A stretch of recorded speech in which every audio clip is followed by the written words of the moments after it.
formally leaves the European Union, EU, at 11 p.m. this evening, but it will immediately enter an 11-month transition period. During the transition, the UK will continue to obey EU rules and pay money to the EU. Most things will stay the same, but there will be some changes.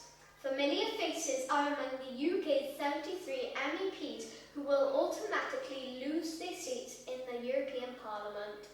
That's because at the moment of Brexit, the UK will leave all of the EU's political institutions and agencies. However, in addition to the UK following EU rules during the transition period, the European Court of Justice will continue to have the final say over legal disputes.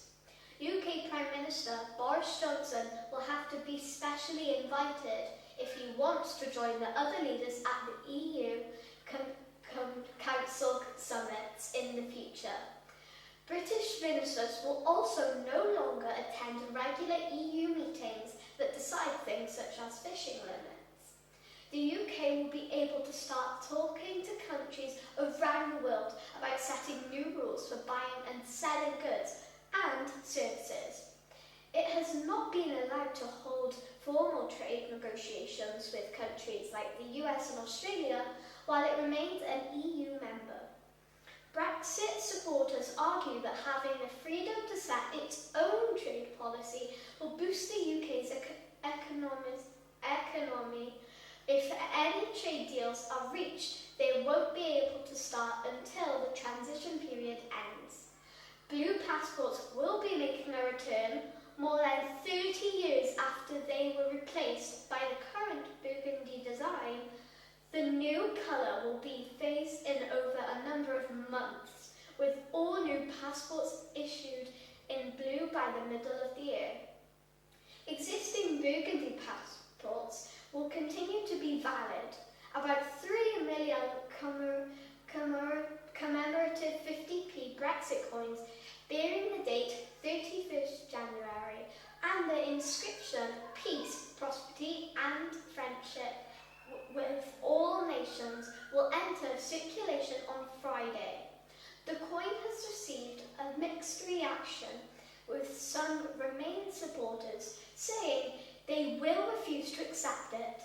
The government had planned to introduce a similar coin on the 31st of October, the date Brexit was previously meant to happen.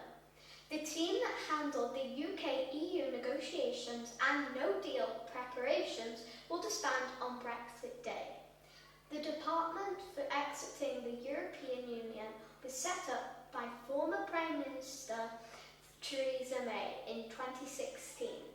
It would be possible for some suspected criminals to be brought back to the UK if they flee to Germany. Germany's constitution does not allow its citizens to be extradited unless it's to another EU country. Because the begins immediately after Brexit, the vast majority of other things remain the same, at least until 31st of December 2020, including travel, flights, boats and trains will operate as usual. When it comes to passport control during the transition period, UK nationals will still be allowed to queue in the areas reserved for EU arrivals only. Driving licence and pet passports, as long as they are valid, will continue to be accepted. European Health Insurance Card. These are the cards that provide UK nationals with state-provided medical treatment in case of illness or accident. Living and working in the EU, freedom of movement will continue to apply during the transition. So, UK nationals will still be able to live and work in the EU as they currently do. The same applies for EU nationals wanting to live and work in the UK. Pensions, UK nationals living in the EU will continue to receive their state pension and will also receive the annual increase. And that was the Brexit Special for this historic day, Friday, 31st of January 2020. Remember to follow us on Twitter at Abercarn Studios for the latest news updates.